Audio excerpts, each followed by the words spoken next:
fanamaivanana ny fahavoazana nahazo ireo mpamokatra nandritra ny fianany valanaretina covid-19 teto amintsika tantsaha-mpamokatra mahatratra 203 avy amin'ny faritra efatra ahitana ny faritra Anosy, Androy, Atsimo-Atsinanana ary Boeny sy distrika misa 8 iasan'ny tetikasa Prada no isitraka ny tetikasa fanamafisana ny fanohanana ireo mpamokatra vomafy tamin'ny valanaretina covid-19 iny. Ho fanamarihana ny fanombohan'ny tetikasa dia nisy ny fifanaovan-tsonihy nataon'ny ministeran'ny fambolena ny fiompiana ary ny jono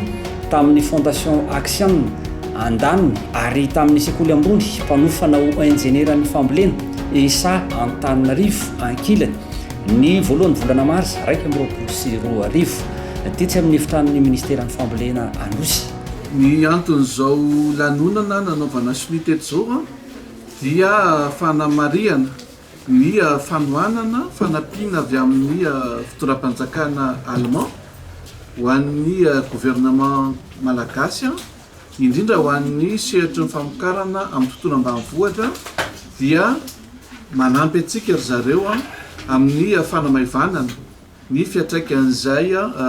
fahavoazana noho ny fisian'ny valanaretina covid-19 iny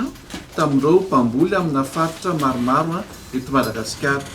Zany hoe arakaraka ilay faritra izay esan'ireo mpamatsy vola no isian'izay fiaraha-miasa izay. Ny tiako ambara zany dia zao hoe misy ny fifampitokisana matotra eo amin'ireo mpiara-miombonantoka amin'ny firenentsika ahafahantsika zany misitraka an'izay fanampiana izay vola tsy avelona fa fanampiana ahafahan'izy ireo manamaivana an'izay fahasahiranana eo amin'ny tantsaha. Tsy faritra efatra ihany faritra efatra no voakasika ity ho an'ny fifanarahana amin'ny fanjakana allemand fa mifaritra hafa eto Madagasikara dia misy fifanarahana amin'ireo mpiara-miombonantoka hafa izay ho hitantsika amiandalana eo ihany mahakasika an'izay. Io zany fanampiana mizara roa ilay fanampiana atao.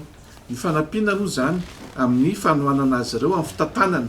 an'ilay fiarina tantanam-pianakaviana. Tsy omena fotsiny amin'izao ary izay moa zany efa toromarika atao anatin'ity ministera ity ary fomba fijery izay napetraky ny filohan'ny repoblika dia ny fanampiana maimai-poana tsy averina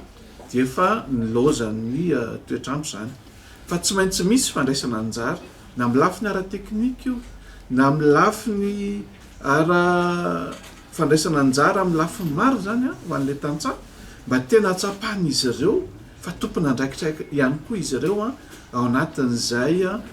fanatanterahana an'izay fanatsarana ny fiveloman'izy ireo zay. Dia zay zany atao anatin'ity tetikasa ity hoe ampianarina izy ireo amin'ny alalan'ny lay farmer business school na lay coopérative business school, izany hoe fitantanana ny lafiny ara-teknika, fitantanana ara-bola, fitantanana araky ny lafiny maro amin'ny sehatry ny fiarina ho matianina kokoa izy ireo ary izay tena mazoto izay tena hita fa milofo amin'izany dia mena famatsim-bola amin'ny vantana amin'ny alalan'ny vola izay mandeha amin'ny vola zany mivantana ny amin'izy ireo. Hitantsika tao fa raha ilay famatsim-bola dia ny any amin'ny 700 n'ilay famatsim-bola izay azo atao anatin'ity fifanarahana ity dia mandeha mivantana any amin'ireo ilay tantsaha vola mivantana amin'ny alalan'izay ilay transfert monétaire amin'ny alalan'ny vola izay fa misy fipetra-kely fotsiny zany hoe maharaka tsara n'ilay fampianarana nomena ve izy ireo, mampiatra araka ny tokony ho izy an'ilay teknika izay nampianarina ve izy ireo ary izy ireo tokoa ve no misitraka an'izay fanampiana izay taorinan'izay ataontsika fahasahiranana niatra tamin'izy ireo, ny anjara tamin'izy ireo tamin'ireny valanaretina ireny. Izay dia misy fiara-miasa ny fotony miaraka amin'ireo teknisiana sy tompona andraikitra anatin'ilay tetikasa. Zany hoe tsy hoe misy fanavahana izy io fa mifahazotoana sy mifahavononana ho matianina eo amin'ireo ilay tantsaha. Izay ny zava-dehibe. Aritra 12 volana ny tetikasa ary mitetina 5 alina sy 9 sy 1 tapitrisa euro ny famatsim-bola amin'izany.